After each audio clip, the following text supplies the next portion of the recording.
Omakyantimandasya Gyananjalasalakaya Chakshunmilitam Dina Tasmai Shri Guve Namaha Shri Chaitanya Manupistam Stapidam Yenavutale Swayam Upakaramayam Dadati Swabadantikam Namam Vishnabhara Krishnapista Bhutale Srimate Bhaktivedanta Swaminite Namane Namaste Saraswati Deve Govani Pachayane Nivashesha Shrunivari Paschatari Shatarine Vanchakopa Tubasha Kripasini Vevata Patitanam Pavanebhyo Vaishnavebhyo Namo Namaha Jai Shri Krishna Chaitanya Prabhu Nityananda Shri Advaita Gadadhar Srivasadi Go Bhaktavinda Hare Krishna, Krishna Krishna, Hare Hare, Hare Rama, Rama Rama, Hare Hare. So welcome everybody to session number 2 of our seminar on the false ego. The false ego, our constant companion and troublemaker. Let us just quickly refresh our memories. So yesterday we were basically discussing how the false ego comes about, that it is already at a young age, it is pushing us to give that ego satisfaction there, or that satisfaction to the ego of being so special and unique and the center of attention and the center of the universe and then false ego means we think ourselves to be something which we are not.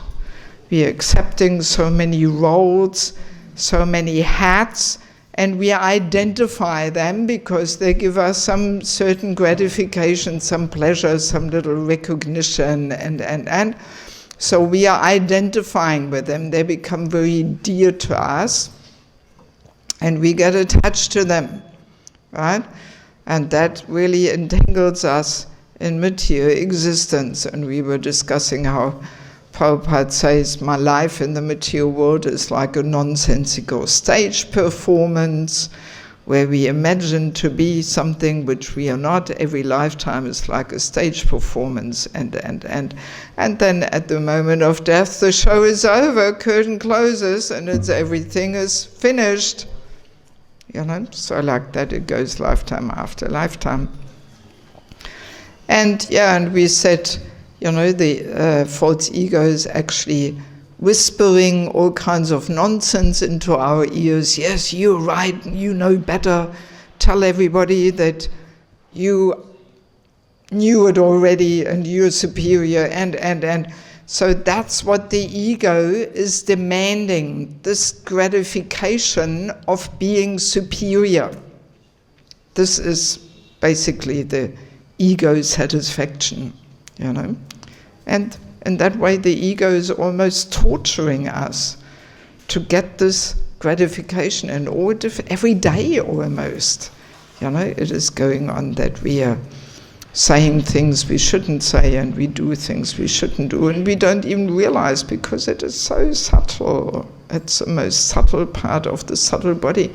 So very often we are not even conscious of it.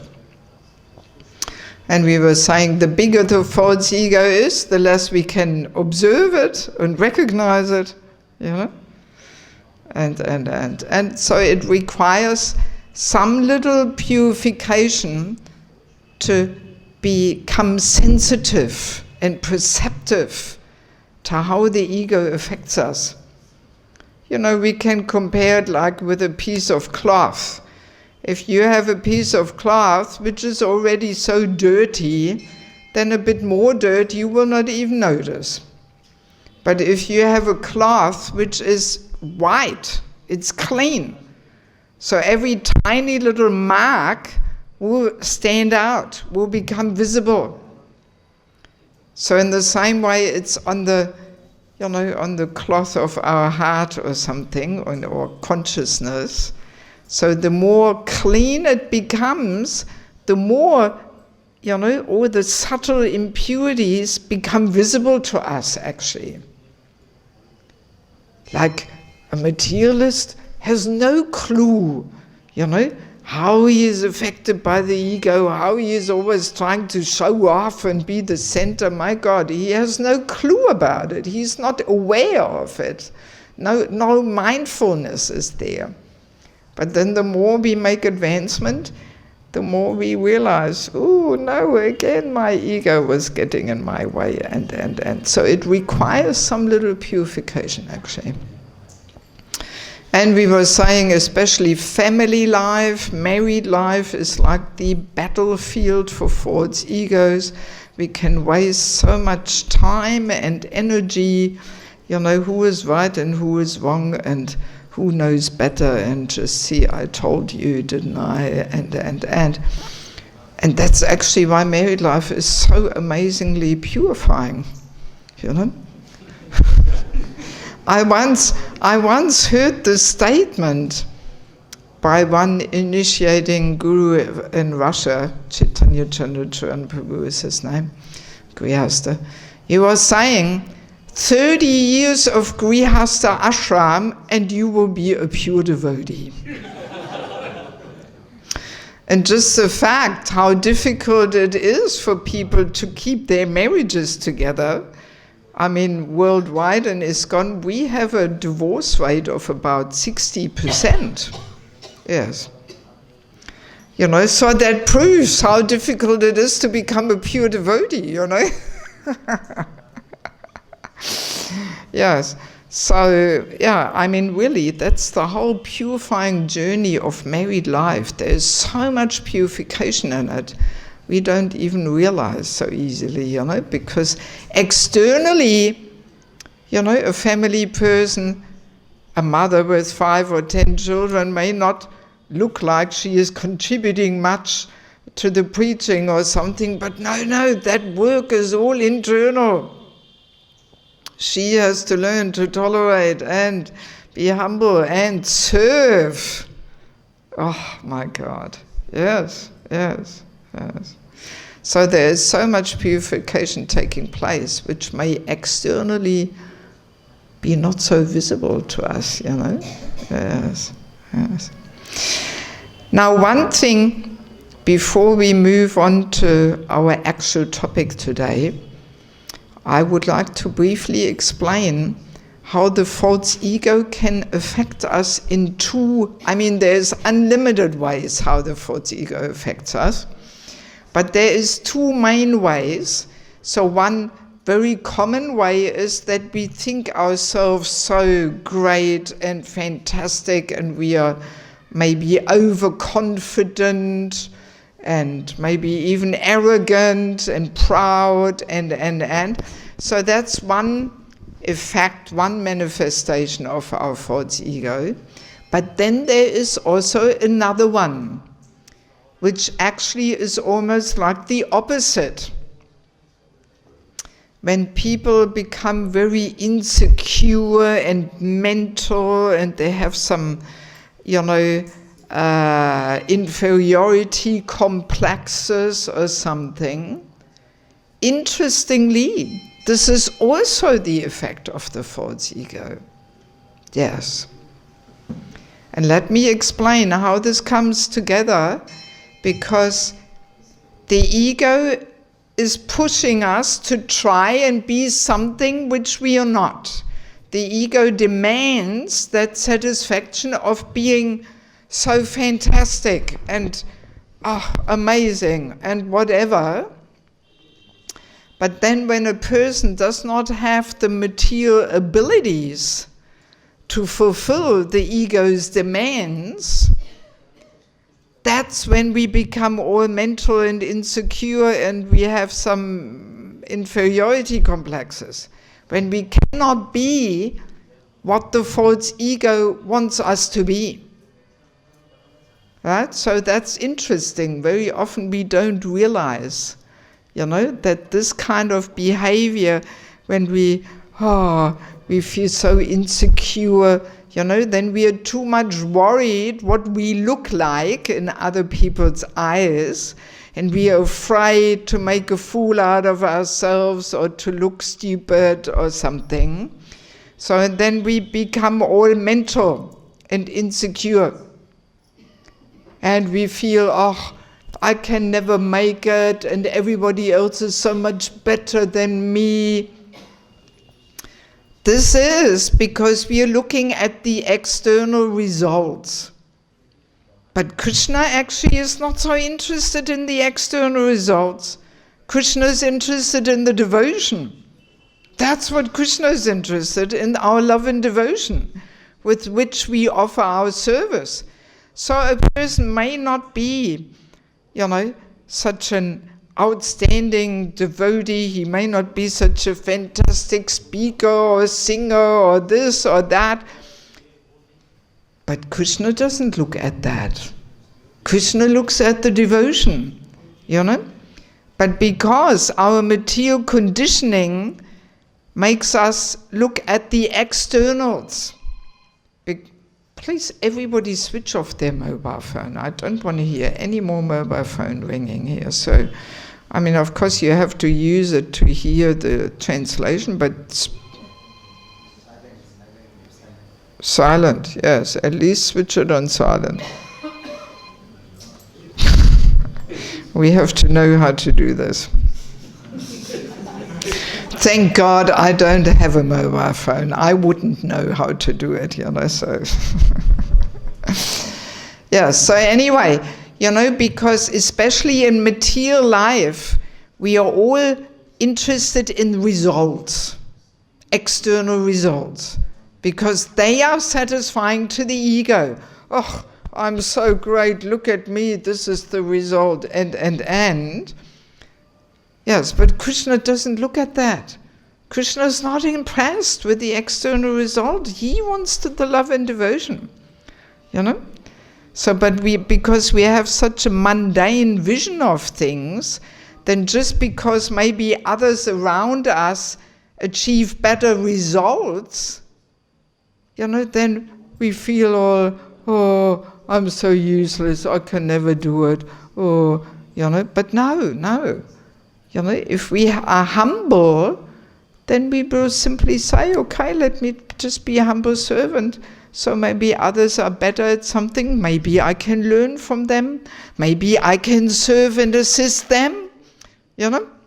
So then this will not be some major issue if we don't, if we cannot produce the external results. As long as we are trying our very best in serving, that's what Krishna accepts. And the result is up to him after all. That's our philosophy.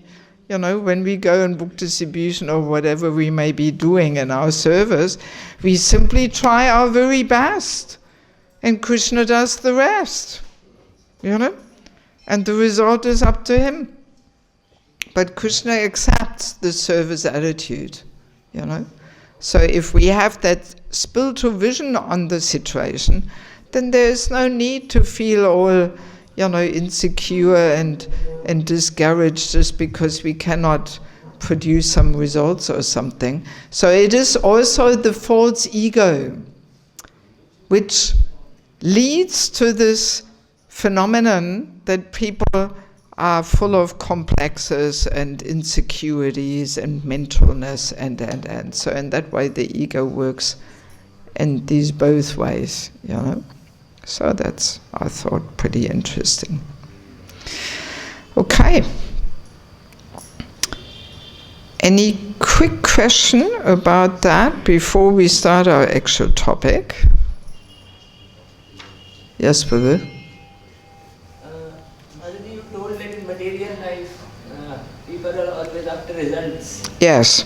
But in Krishna consciousness or in devotional life, we see that sometimes when we go for preaching and different activities, so a senior wants us to have some result in preaching. So how should we see that thing? Well, it depends on the different situation, but very definitely just the numbers is not always, indicating the success of the preaching, just by numbers. This is our problem sometimes in ISKCON, I find, that we bring this conditioning into our devotional life, because we are bombarded by this, we are surrounded by this, that everybody pushes for big results, you know? And we have to understand that, you know, and Prabhupada says it so many times in his lectures and in the Bhagavatam. He says, don't be discouraged if there's no big result. Prabhupada himself, for the whole first year, he was struggling like anything. You know, he was sometimes lecturing to an empty room. Nobody was even there. You know, but Prabhupada didn't get discouraged, you know. So, I mean, we have to be careful that we don't only look at external results. This is sometimes a little bit our problem, I find, you know, that we only look at externals, big things, big that, big this, big project, big buildings, big, but then often there is no substance there. And then we have had this experience many times, then if the substance is not there and the foundation is not there, then sooner or later things collapse, you know? So we have to be careful that we don't overestimate the external results and we neglect the internal and the you know, internal substance and strength, you know?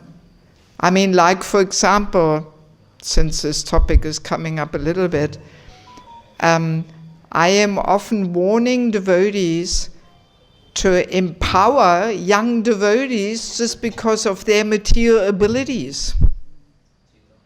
Because that can really ruin a devotee's spiritual development.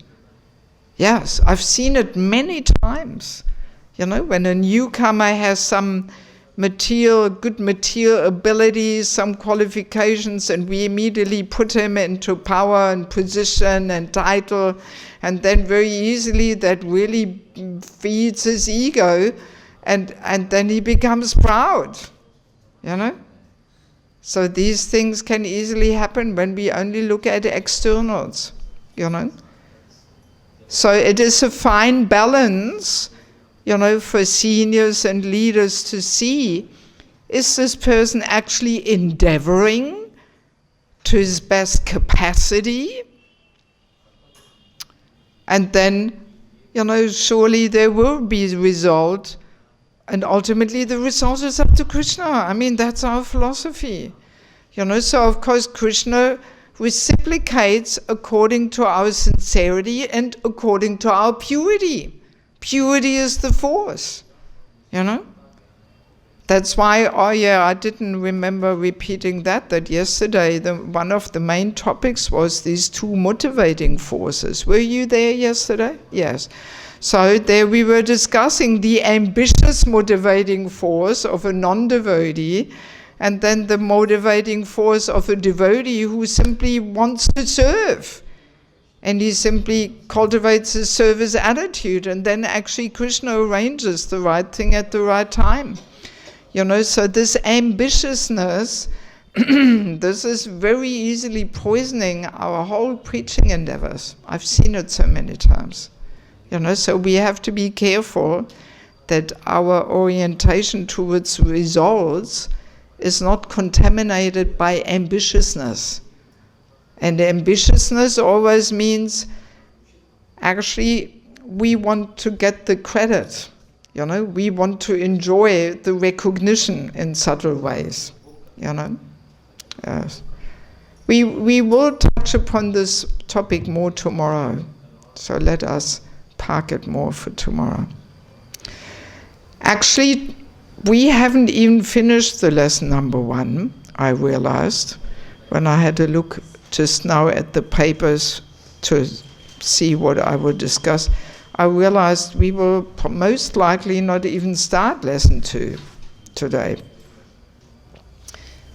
So if there's anybody here who did not get lesson number 1, or maybe who didn't bring it or something, I mean, we still have a pile of sheets left here.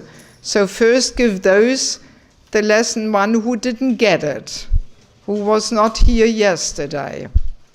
And then if we have some left, we can give it to people who have it, but they didn't bring it. Okay? Everybody has the sheet. So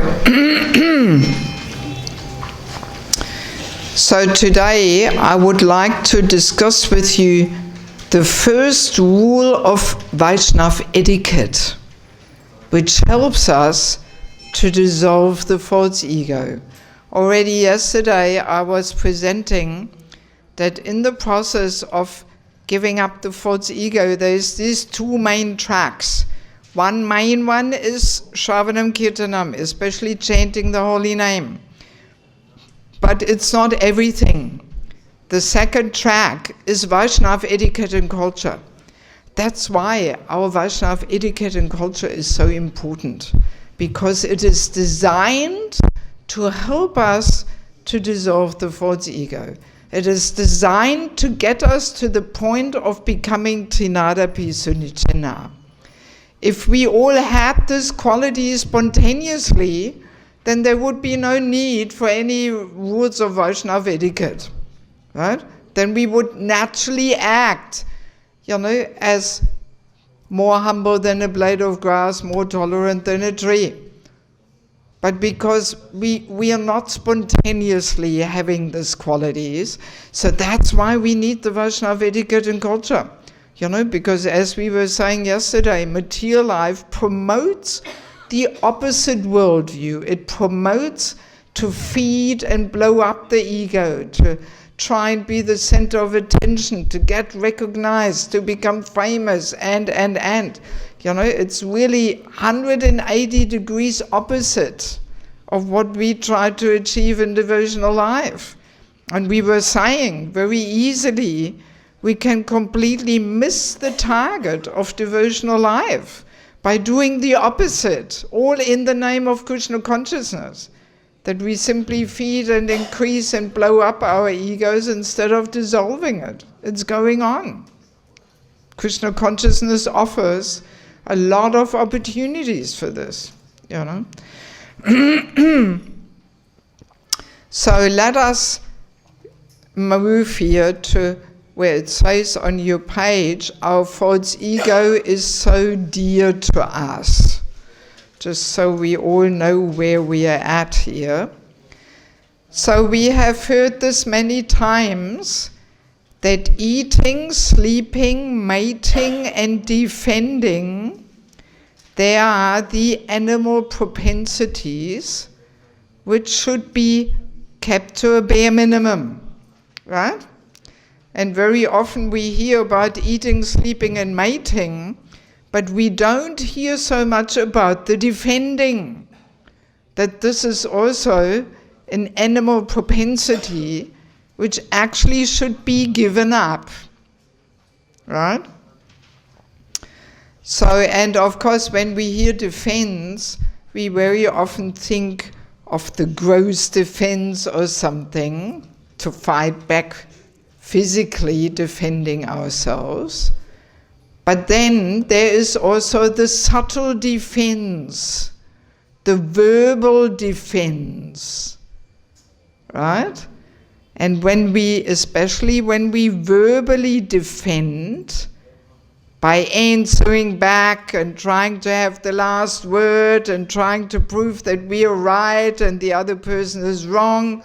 So who do we defend? Or what do we defend? The false ego. That's what we defend.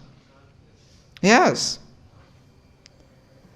So therefore, actually, it is the Vaishnava etiquette in culture. It's one of an important instructions of Vaishnava etiquette, that actually a Vaishnava should never defend himself.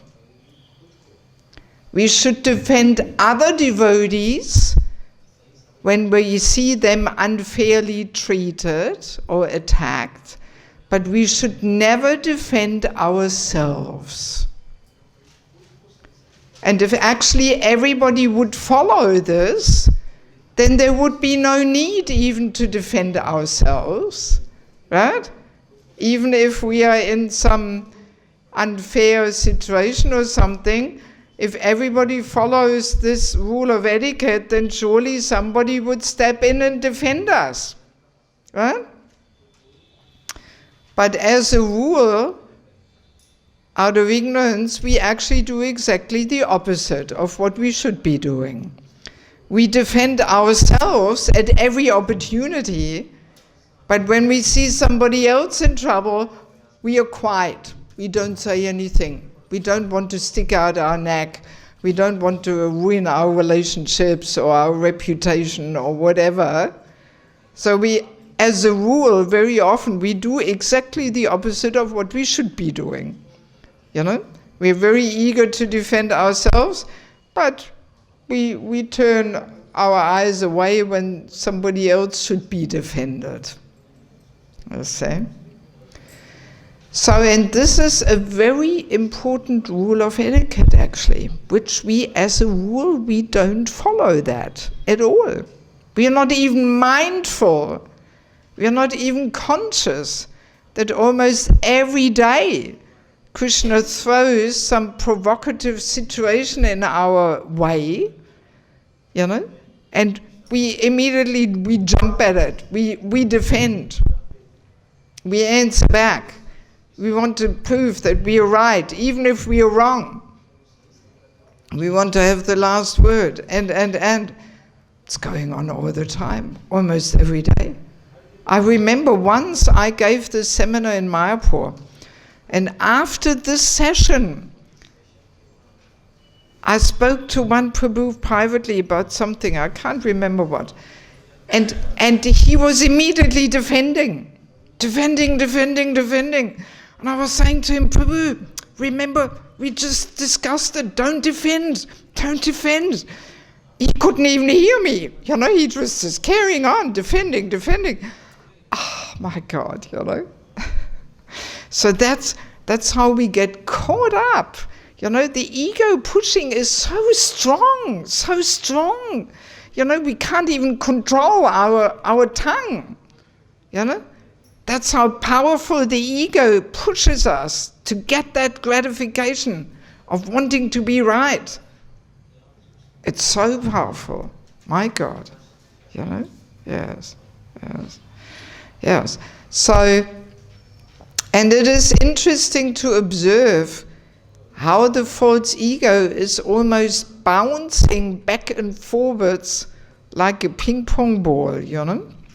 Like, let's imagine somebody comes up to us and, you know, says some provocative thing in some ego mood, and then immediately our false ego flares up, right? And we shoot back, and then boom, back, and you know, so that's how the classic arguments come about. And we may even wonder, we think, oh gee, why am I so agitated? Usually I don't respond like this. So that's the contaminating effect the false ego has, you know, especially because we all have our false egos there, you know, it's all in our hearts. So very easily, you know, we catch it and it flares up, and it's almost like a contagious disease, you know. We can become contaminated by that ego mood, and then immediately, if we are not in control of our ego a little bit, then we respond. You know, and also in a false ego mood. And like that it goes back and forwards. Like sometimes we see this in India, in the cities, you know, in traffic jams. I've seen it many times. Two rickshaw drivers somehow come too close to each other there, and then immediately one screams at the other, you know, can't you see I'm here, get out of the way. And then the other one, you know, and then I've seen sometimes they both jump out of their rickshaws and they beat each other up, you know. I've seen it. and then some policeman comes with some stick and tries to separate them, you know. So this is how the ego bounces back and forwards from heart to heart, you know, back and forwards, back and forwards. And very often in these modern days of technology, this happens over internet. Right? Those of you who are active on Facebook and social medias and so on, you may have experienced this, that somebody, you know, says some provocative thing to you, and then you feel, well, so many people read this, I have to somehow respond to this, otherwise everybody thinks this is true what the person says. So then you respond, and then the other person makes, you know, twists around your argument, makes it into a weapon, throws it back at you, you know? And then again you feel, okay, what am I going to do now? Somehow I have to say something about this. I cannot just leave it like this, you know? And then like that it goes on and on and on. No end to it. Actually, these kind of discussions, they're highly contaminating. They don't lead to anything uplifting, because they are led in the mood of simply wanting to make our point and try to prove that we are right. There's not some humble inquiry there and wanting to hear the truth or something. But no, it is simply in this mood of false ego establishing that we are right and everybody else is wrong, and we twist around whatever other people say and just to again argue and be right. These kind of discussions, highly contaminating. And we can feel it. Right? Anybody of you has been in such situations? Yes? And you have this really agitated and ugly feeling in the heart and in the mind, you know, and the mind, it goes on, and the mind, sometimes you can't even drop the whole topic, you know, it carries on, goes in circles there in the mind. This is always a sign that the false ego is involved, always. That we are caught on the false ego platform. So best to really stay away from such kind of discussions. You know, when we see, okay, this is the whole ego battle here, then just, okay, Hare Krishna, all glories to Srila Prabhupada, and just pull out, finish to the discussion, don't respond. No use. There's no end to it. Only contamination is the result. Everybody involved gets contaminated. You know, the people who are involved in the discussion, the people who are witnessing it and following it up, everybody gets contaminated. So best to not at all engage in these kind of debates. And actually Bhaktivinoda Thakur, in his book Bhakti-aloka, he lists all different kinds of forms of prajalpa. And debating, he lists under as one form of prajalpa. Because actually debating means, you know, the ego is involved. The goal is to be right. And this is contaminating, you know. This is contaminating. So as devotees, we should stay away from this, you know.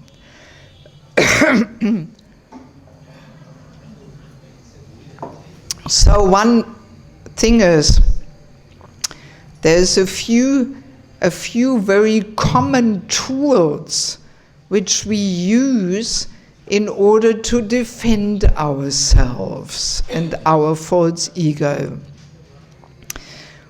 And this is not on your paper, actually. The paper is a little outdated. You know, as I'm developing these topics, I also get more realizations and add more things and so on. So I haven't updated these papers. But next year the book will be out, so then you get the book. One very common way how people defend is by blaming others or blaming other situations. This is a real common way of defending. Oh, it was not me, actually it was that and that person, and actually it's the situation, and actually it happened because of this and this and this. You know, it's a classic mechanism for our ego defense. I'm all right, I'm fine, it's just everybody else. You know? Yes. I mean, this is what we do all the time, isn't it? We are not even aware of it. But we always blame others or the external situations. It goes on almost every day. We give somebody or something the blame. You know? And behind that is this mood. I'm fine, I'm right, everybody else is at fault. Or we find some excuses. You know, oh, I couldn't do it because of this and this and that and that. And we make so many excuses, you know, just to justify why we can't be as fantastic as the ego wants us to be. We come up with so many excuses. Yeah, so this is a real common thing. And interestingly, the false ego affects the intelligence and contaminates the intelligence. And then I have been in situations where people distort the reality to such extent just to justify why they are right and everybody else is wrong. Maybe you have had this experience. You know, and I mean, this is an interesting fact anyway, that there is no such thing as the objective experience.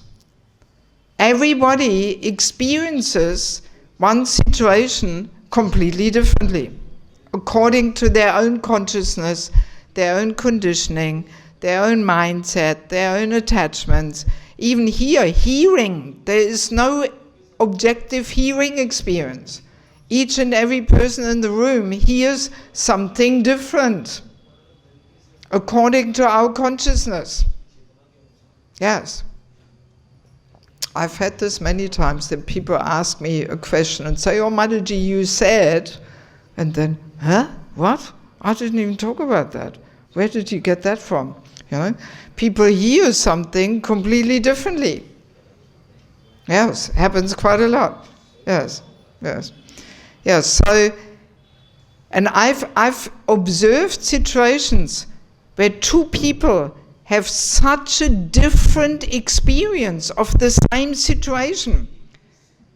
And one person, usually it is an effect of the false ego, you know, that the false ego affects our intelligence, and then the intelligence twists around the facts and the reality to such extent just to justify that I'm right, everybody else is wrong.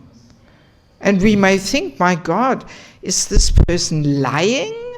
Or how is it possible that the other person has experienced the same situation so differently?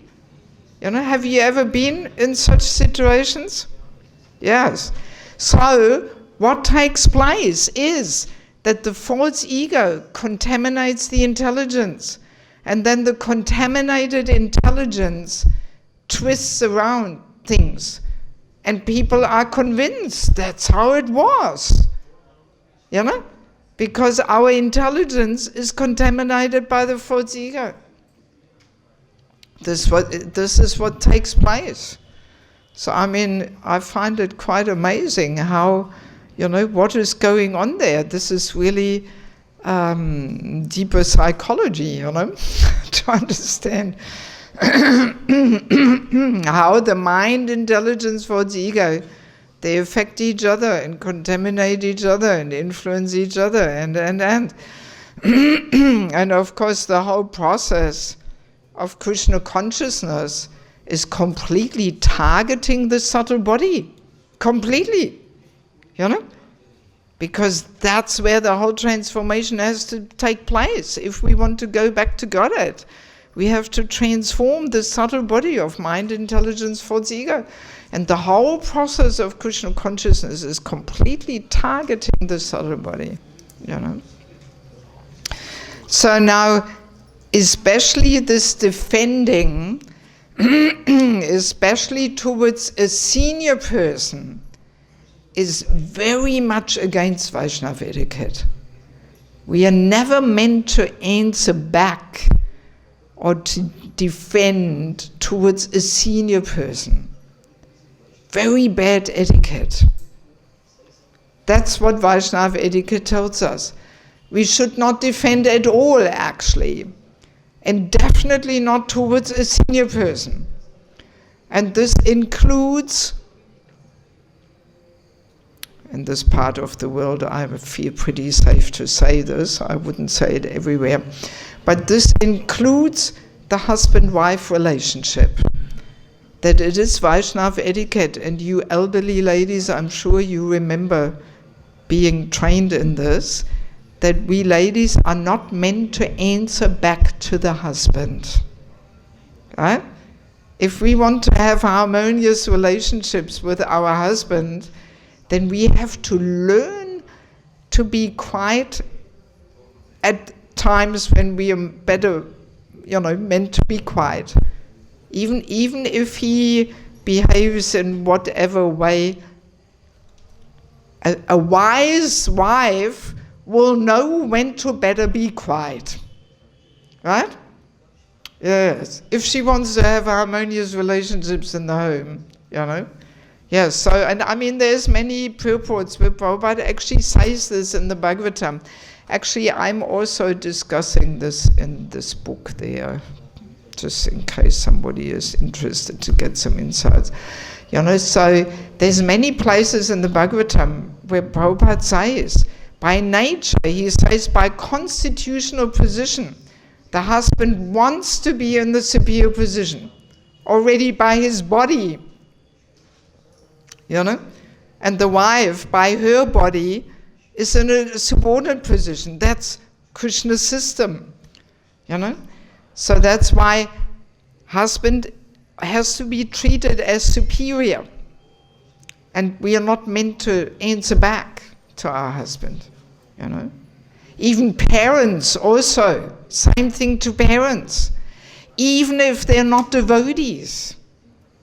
This took me quite a while to understand this, because my mother, well, she's very favorable and nice, but she's not chanting Hare Krishna and she's not fully vegetarian, so, and for many years, I thought, because I'm a devotee and I'm a preacher, this gives me the right to instruct her, but no, or to answer back to her or something, But this upsets the whole relationship, because parents are always superior, even if they're not devotees. We have to respect them.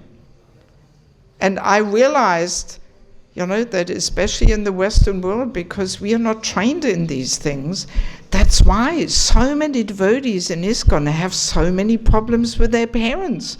Because it's us. We don't follow the etiquette, of accepting the parents as superior. Yeah, I mean, it took me quite a while to realize this. And now, whenever I visit my mother or I talk to her over the phone, I consciously use this relationship to practice on her, to take the humble position and give up my false ego. I learn to let her be right, even if she's not right. Let her be right anyway. No need for me to correct her and to answer back and prove that I know better or something. So, and that way family relationships, they actually offer so much opportunity. If we recognize them, offer so much opportunity for deeper purification. Yes. And I mean, like with my mother, since I consciously see things in that way, our relationship is becoming sweeter and sweeter. And previously there was some tension there, and it took me a long time to realize how I was contributing to that tension, you know? Yeah, so we have to follow the etiquette, you know? Yes, and then everybody is the winner, actually, you know? Yes, yes. So especially towards seniors, especially towards Guru, my God, it's so bad behavior, so inappropriate if we defend ourselves towards Guru. Even if he chastises us unfairly or something, even if it was not us who did, you know, the mistake, still, we are never meant to answer back to you and, you know, no. You know, if he wants, he can get some information, and sooner or later he will get the real picture of the situation. Not up to us to tell him in a defensive mood, but it wasn't me, and but, and very bad behavior. Actually, humble devotees simply accept it as an opportunity to give up our false ego. That we say, all right, Krishna, in this situation, maybe I didn't deserve the chastisement, but there were so many other situations where I deserved it and I didn't get it. Right? That's the humble Vaishnava mood.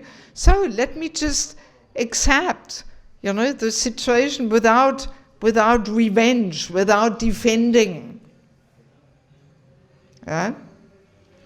And actually, you know Harisori Prabhu, who was traveling many years with Prabhupada. He once told me a funny story. I asked him, do you have any story for my book? You know, where Prabhupada, where you were defending towards Prabhupada. And he wrote me a nice story, and I included it in the book. And he was saying how Prabhupada was once saying to him, give me the red folder from the Almirah. So when Harisori Prabhu was going to the Almirah, and he said, Prabhupada, there is no red folder. And Prabhupada again said, give me the red folder. Harisori Prabhu, Prabhupada, there is no red folder, I cannot see one. Prabhupada again, give me the red folder. So then Harisori Prabhu saw a folder which to his eyes didn't look red but pink. So then Harisori Prabhu said, Prabhupada, do you mean this folder? Actually, it's not red, it's pink. And Prabhupada was chastising him, and he was furious. Oh my God, you know, for 5 or 10 minutes he was just boom, smashing him, you know. And Harisori Prabhu is sharing that, you know. So, again, what did he do? He defended. Prabhupada, the folder is actually not red, it's pink. I know better, you know. And this is really, oh my God, this is really bad, you know. So Prabhupada was really smashing him, saying, so you have become very expert in defending yourself, you rascal. And he was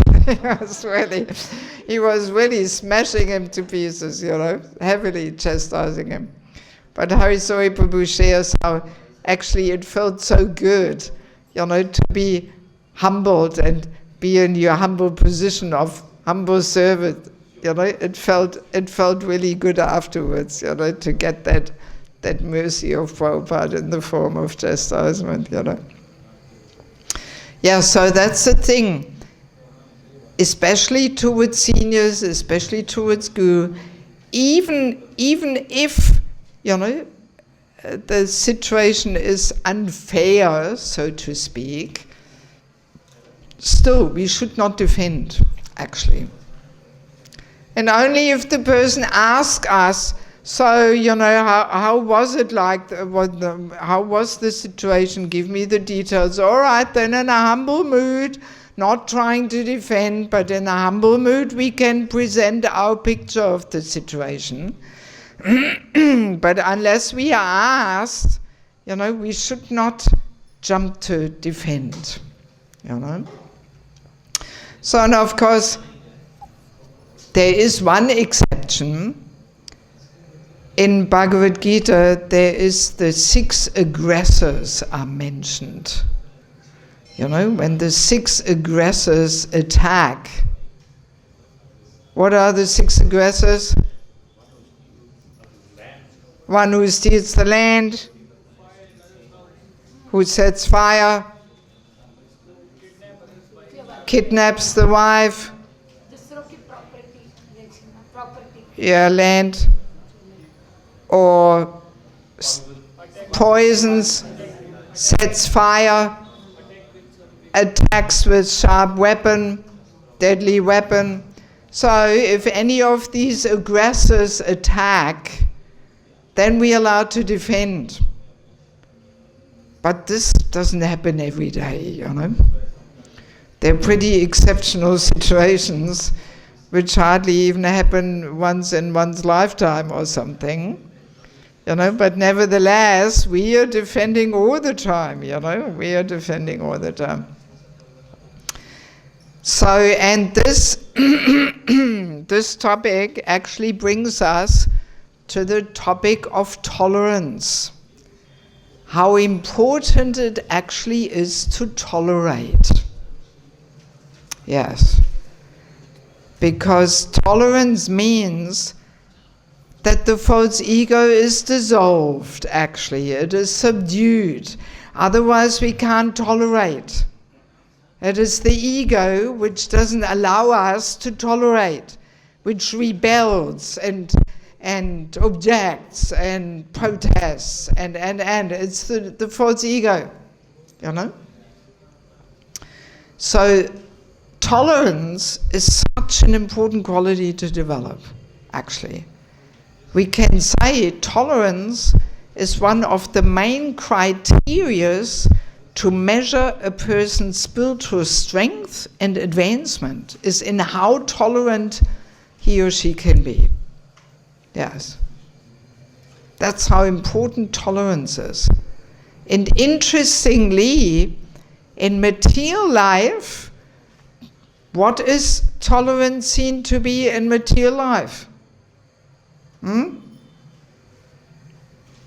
Is tolerance a quality people strive for in material life? No. What is it seen? As weakness. Exactly. Tolerance for a materialist is seen as weakness. What? You tolerate that? Our translator is running out. Somebody else can take over for him? Yes, okay. Yeah, so with material eyes, tolerance is seen as weakness. You can't defend yourself. You can't stand up for yourself and fight for your rights.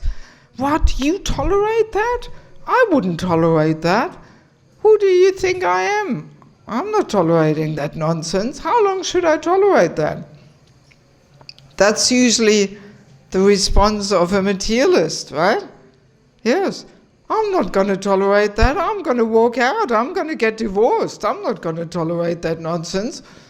Sometimes we even hear this. Yes. So that's how opposite, material life, spiritual life is. What is success, what is glorious in spiritual life is to be a loser in material life.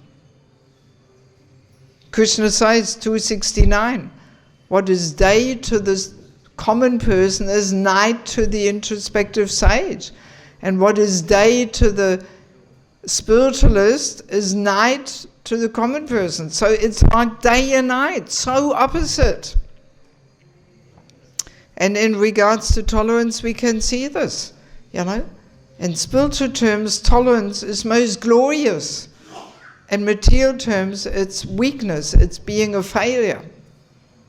Yes. There is a few nice quotes which I collected in regards to tolerance. Let me quickly share this with you.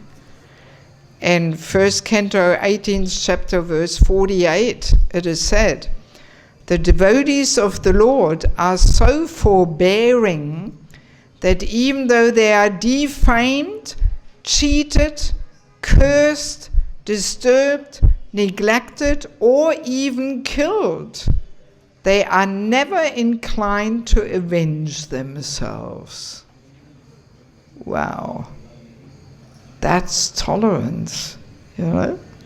And we have so many examples in the Bhagavatam, you know, Prahlad Maharaj or Haridas Thakur, Chaitanya Charitamrita, you know, so tolerant, never, you know, never inclined to avenge, never to take, you know, to get justice and all this feeling, oh, this unfair, I want justice.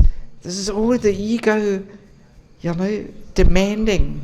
Yeah, it's the ego.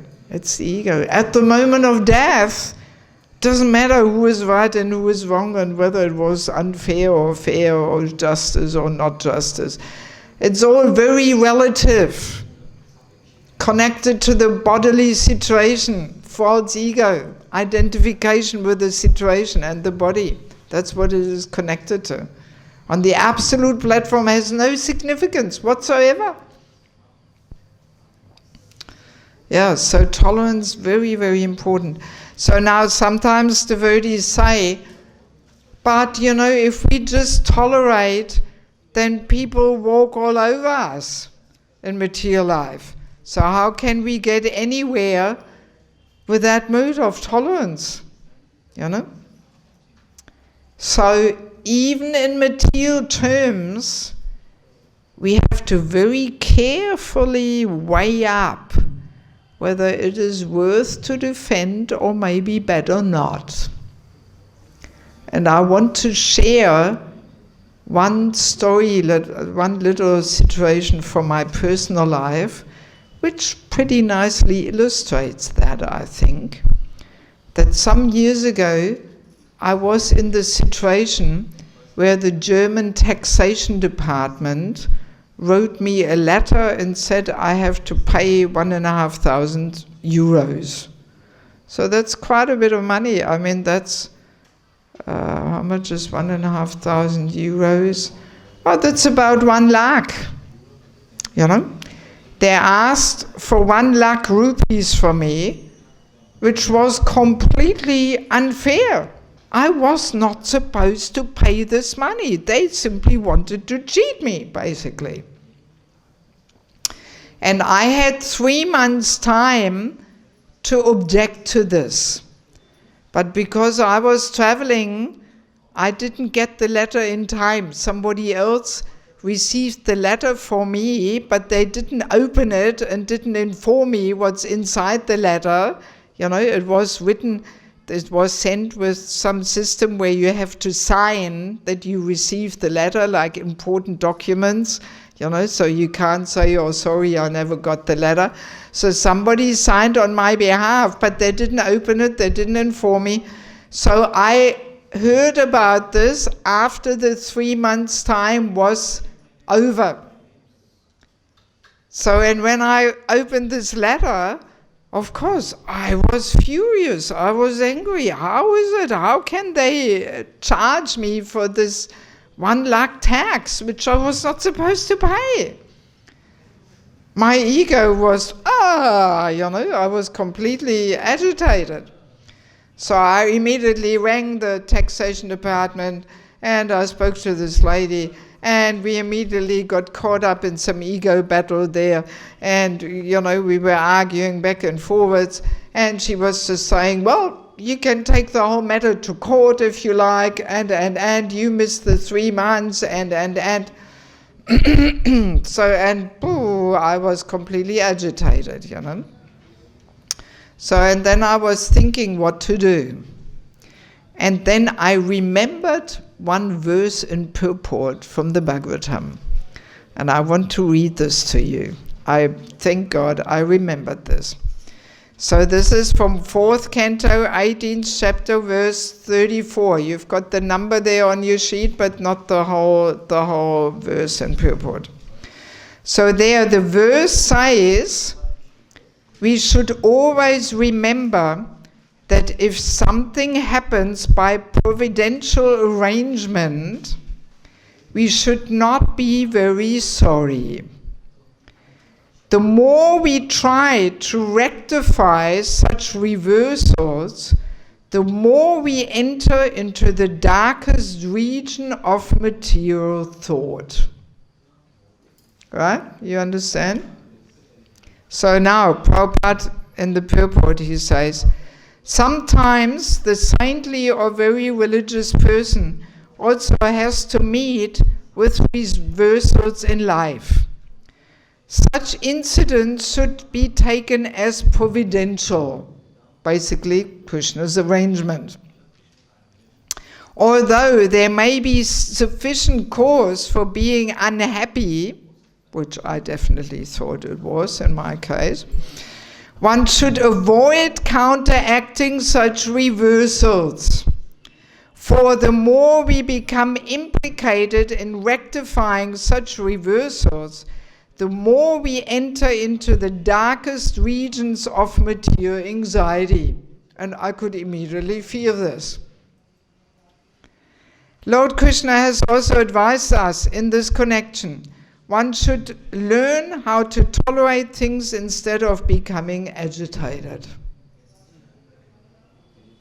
So even in material things, one has to very careful. I don't want to be so radical and say we should never defend. You know, maybe there is some situations where we may have to react. But we have to carefully weigh up. And, you know, when I was in this situation, I remembered this verse and the purport. And that wisdom Prabhupada is giving there. And I thought, okay, let him have it. Let me just pay. Not worth it. Not worth it. Taking the whole matter to court and struggle. It will just spoil my whole, bhajan, my whole concentration. I mean, already in the first few days, my mind was so disturbed and occupied with this whole matter, I couldn't even concentrate on chanting. You know? So if I had taken this further, if I had tried to rectify this reversal, this situation, it would have implicated me more and more in material anxiety, as Prabhupada is saying. So that's why I thought, okay, Joy, maybe I still owe them something. I haven't paid much taxes in this lifetime. All right, let them have it. And finish the whole story. But it took me a few days, to let go of the ego's demands for justice and fairness. This is the ego, It's not fair and you're right and you have to prove them and do, It's simply the ego's demands. And I remembered, at the time of death, is this important? Whether I paid 1 lakh to the taxation department or not? No, it's not significant. No importance whatsoever. So, let them have it and let the whole story be over and done with and I move on. But it took me a few days, every time I was thinking of this, my ego was agitated. But yeah, after a couple of days I let go of it and I could move on, So even in material situations, we have to see very carefully whether it is worthwhile to defend, And of course now we may say, well, but Prabhupada, he was leading court cases, for Juhu, this, that, whatever. But let's be clear on this, Prabhupada did not act out of false ego. That was not he defending himself. No, he defended Krishna. Yes, he defended Lord Chaitanya's Sankirtan mission. So, but even when we try and defend Krishna and Lord Chaitanya's Sankirtan mission, if we are not free from the influence of the false ego, this can still enter, the ego can still enter our attempts to defend, Prabhupada or Lord Chaitanya's Sankirtan mission. In fact, the ego is so clever, even in preaching, in book distribution, very easily we get caught in ego battles. Then in our preaching attempts, we want to actually, out of ego drive, we want to establish that we know better and we know right. We are right. And that kind of preaching will not be uplifting. It will not be purifying. The other person will sense it. The other person's ego will also get agitated, and then they will not accept and they will answer back. And often, I'm sure we all have that experience, when we try and preach in that mood, afterwards again we have this ugly feeling in the heart, some unpleasant taste, some disturbed mind, And this is always the contamination of the false ego, Or even in book distribution, Often the non-devotee in the street, he refuses out of ego. He wants to say no, and he wants to be the one who says what is done, so he says no. So then very easily, book distributor also gets caught on the ego platform and tries to push, And then when it comes from ego, it's a lost situation, unpleasant, lost, contaminating. I once heard this funny Sankirtan story which happened in Russia. I'm on this book distribution conference from Vijay Prabhu, our Minister for Book Distribution, Anybody's on that conference? Anybody gets the book distribution stories? No? Anyway. So once there was this funny story on the book distribution conference in Russia. One Sankirtan devotee, he was at the petrol stations, where the trucks fill up diesel, And he was there and hitting up the truck drivers and showing them the books. So then one truck driver, he said, "No, sorry, I'm not interested. But he couldn't take no for an answer, And what did he do? He jumped on the back of the truck. So, and the truck driver started up the motor, started driving, with the devotee on the back there, So then finally, after 50 kilometers, the devotee realized, I'm not going to get here anywhere with this method, So he was knocking on the driver's cabin, so please stop, let me get off, And of course, truck driver didn't look at the books, he just stopped, let him to get off the truck.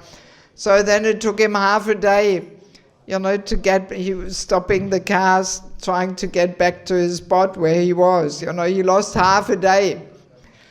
Just because he couldn't take no for an answer, So that's how even in our preaching attempts or book distribution attempts, our ego can get in our way, So that's why even for book distribution, very important when people say no, we have to respect that. We can try, to convince, but if we see person is not ready, best is to, in a very nice way, finish that exchange.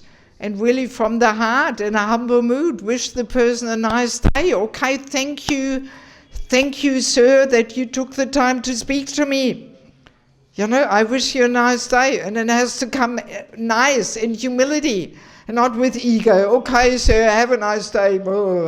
Not like that, but it has to come in a humble way, in a genuine way. And that will melt the other person's heart. He will think, this person was so nice to me, even though I didn't take a book. He was not offended, he was not agitated. And then next time he may take a book, or he may even come back and say, oh, let me have a book anyway. Yes. So very important in our dealings, in our preaching efforts. We cannot allow the false ego to contaminate our endeavors to preach, So our preaching should not be simply an opportunity to establish our superiority, that we know better or something. This happens very easily, and we may not even realize, Even though we may have the right knowledge, we may quote the right verses and arguments, but if it is presented with this ego drive of wanting to establish that we know better and win the whole battle, contaminates everything. Yeah, so ego, very, very tricky. Okay, so let me see, it's almost 8:30. Let me see if there is any question or point of discussion on this topic of Vaishnava etiquette, that a devotee should not defend himself, only others. We should defend others, we should defend Krishna or Guru. But even if we defend others or Krishna or Guru, still it should be done without false ego. But there's more chance when we defend ourselves that it is with ego than when we defend others, But if the ego is prominent, it will come out also when we defend others, Yes. So do we have any doubts, questions, comments? Yes, Prabhu. मेरा question है माता जी कि जैसे आपने बोला कि गुरु को विरोध नहीं करना चाहिए, तो हमारे यहाँ पे जैसे मंदिर में इंग्लिश में क्लास होता है गुरु महाराज के आदेश से, तो क्या हमको नहीं बताना चाहिए कि ये क्लास जो हो रहा है हमारे लिए ठीक नहीं है?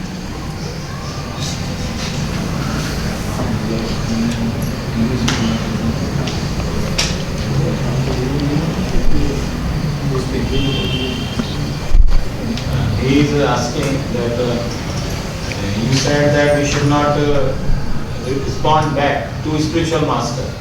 So in a defensive mood. So he is asking situational question that sometimes when a spiritual master, Guru Maharaj is giving class in English, and daily class happens in English every day, but many people don't understand English.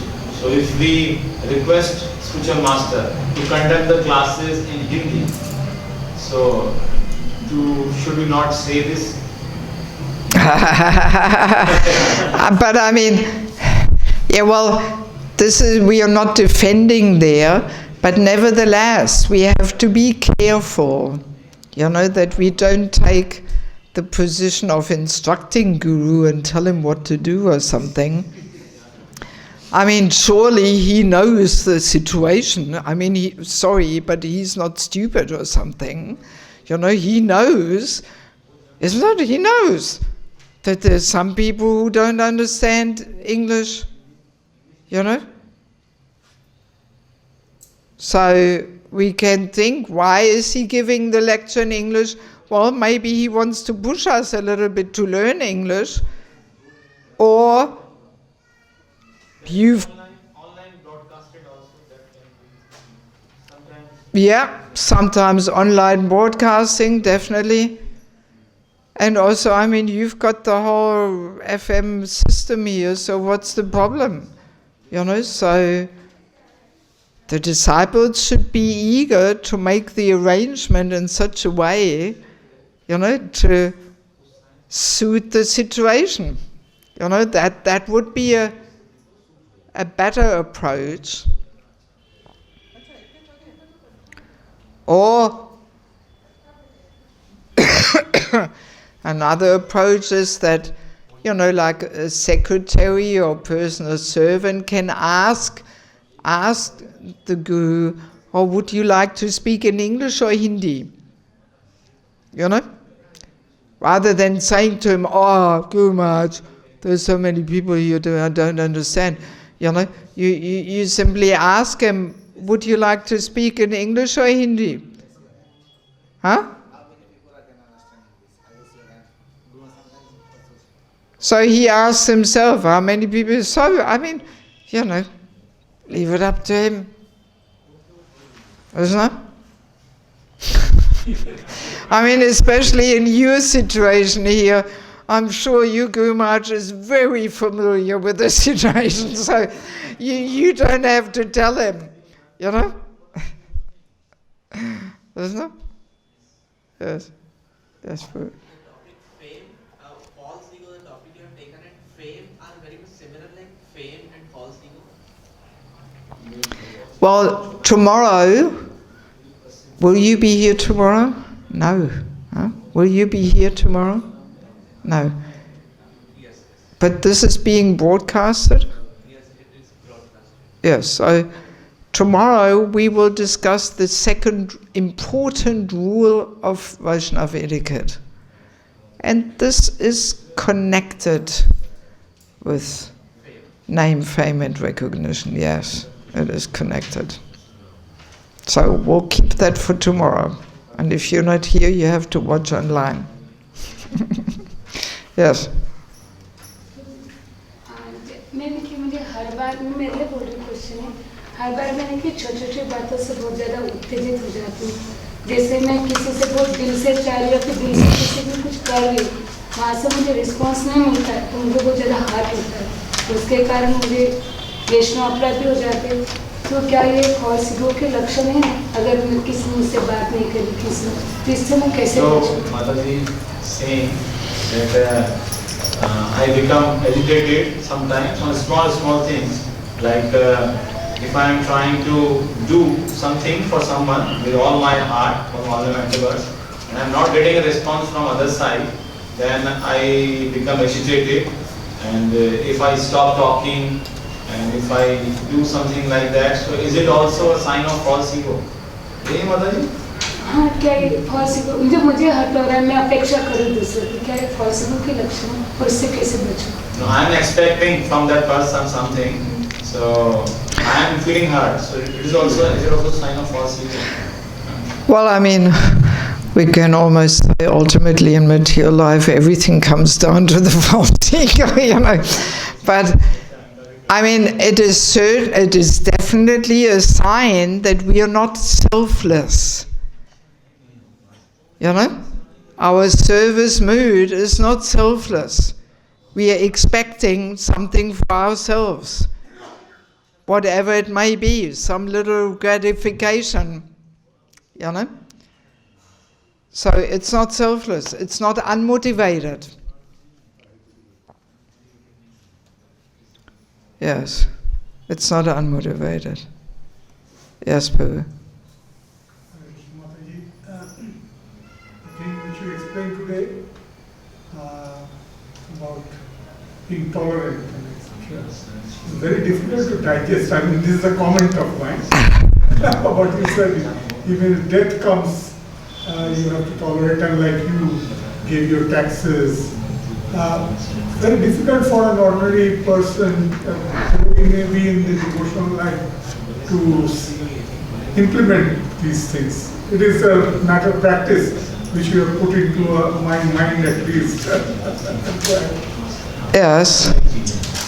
Yeah, because we are so conditioned in this defense mechanism, I mean, the Bhagavatam is full of stories from examples where people or personalities don't defend. Parikshit Maharaj, when he got cursed, he could have easily defended, he could have easily counteracted the curse, but he accepted. Or Chitraketu, when Parvati curses him, he could have easily counteracted the curse, but he didn't. No, there's so many examples. Of great personalities who don't defend, who simply say, all right, if this is what I deserve, I will accept, That's Vaishnava mood. Vaishnava mood is, actually, I deserve so much worse than this. But Krishna is so kind, he gives me only one drop of what I really deserve. You know, if we have that mood, then we can tolerate. But if we are proud, then we cannot have this mood. Oh, how can they treat us like this? And I deserve something better. And who do they know I am? And, you know. So it is a matter of humility, you know. Yes. And I mean, there's a few more things which we didn't have time to discuss. Actually, tomorrow we will start the session with 5 very practical tips, steps, how to dissolve, how to do this internal work.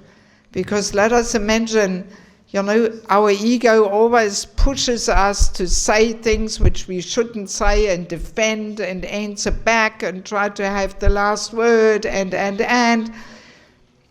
So just to hear and say, okay, I'm not going to do this now anymore, this will not work. Because the ego is so strong. You know, for so many lifetimes we have been carrying this with us. Out of our own power, we cannot actually stop acting on the ego's pushings. So we will discuss this tomorrow. We will start with this tomorrow. And also one other quick thing I want to quickly share because it is connected.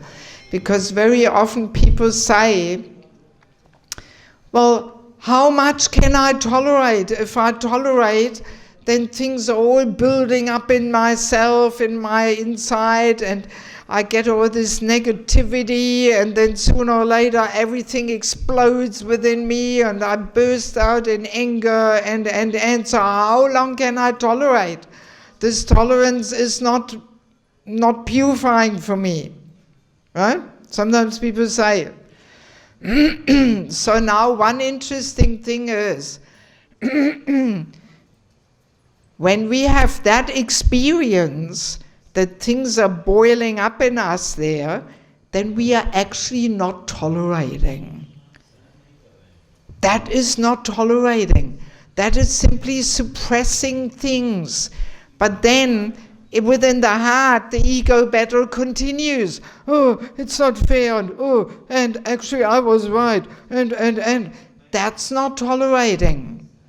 Then we're just suppressing, but we're allowing the whole ego battle to continue.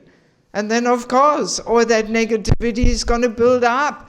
It's like, you know, putting the cork on the bottle there, and then sooner or later, the whole thing explodes. So that's not what we call tolerance. This is suppressing, you know, suppressing the ego, but it's not dissolving it. So, and to truly tolerate, we have to be, there's 2 tools we have to have in order to cultivate tolerance. One of them is humility. Without humility, we cannot tolerate. Proud person will always rebel and protest and answer back, you know. So humility is one tool, and the other tool is having faith in Krishna. Yes, without faith in Krishna, we cannot tolerate. But if we have faith in Krishna, then we can see Krishna in the picture of our situation. We can see, oh, obviously Krishna is trying to teach me something. What is he trying to teach me? And only then we can actually let go of the false ego. We can say, okay, Krishna, not a blade of grass is moving without you being in control. So obviously you have some reason why you are putting me in this situation. So let me try and understand. Why is this happening to me? Then that kind of attitude is cultivating true tolerance, because then we are giving up this internal ego battle, right? But if we cannot connect our situation with Krishna in the picture, that's when the whole ego battle continues internally. But that is not tolerance, right? You get the point? You understand the difference? So in order to truly tolerate, we have to see, we have to be able to connect our situation with Krishna in the picture. You know, that's what I tried to do with my situation with the taxation department, that I thought, okay, Krishna, looks like I still owe them something, maybe from this life or previous life or whatever, so, you know, and that's what Prabhupada says in the purport, that we have to see things as providential, which means providence. This is destiny, this is Krishna's arrangement, or my karma, or whatever it may be, you know? Yes, so we have to be able to see things in connection with Krishna being behind it and arranging things. And only then we have a chance to tolerate. And sometimes the ego is affecting us so much that we can't see it. So that's why we need a counselor, a mentor, a more senior and more experienced, well-wishing friend who can help us to see. I mean, this whole ego topic, you know, brings us back again and again to this need for having a mentor. Yes. This is what my second book is all about, which I don't have any copies with me now, but if any of you comes to Mayapur during the RLS or earlier there, I have the book there. Very important topic. Without sheltering, trusting, confidential, well-wishing relationships, not much chance that we can actually dissolve the ego. Very easily we take shelter of the false ego instead of taking shelter of a well-wishing senior friend, you know, and then we get offended and we walk out and so on, you know. Okay, so we'll continue tomorrow. Once again, if anybody is interested to take a book, this book is all about the man-woman, the gender confusion. Are men and women equal? No, they're not equal. They're very different. They have very different natures because they're meant to play different roles, and how it all fits together. How Krishna's system is so amazing, which he gives us in order to create stability and harmony in this world. You know, so especially for our ladies, there's a lot of things which are related with the topic of false ego. So if we ladies want to have harmonious relationships with men around us, I highly recommend you to get a copy. And for the men, also important topic, because we have to know how we get the empowerment and support of the ladies around us, you know. Okay, thank you very much. Srila Prabhupada ki, Samaveda Bhaktivinoda ki, Gaura Premanandi.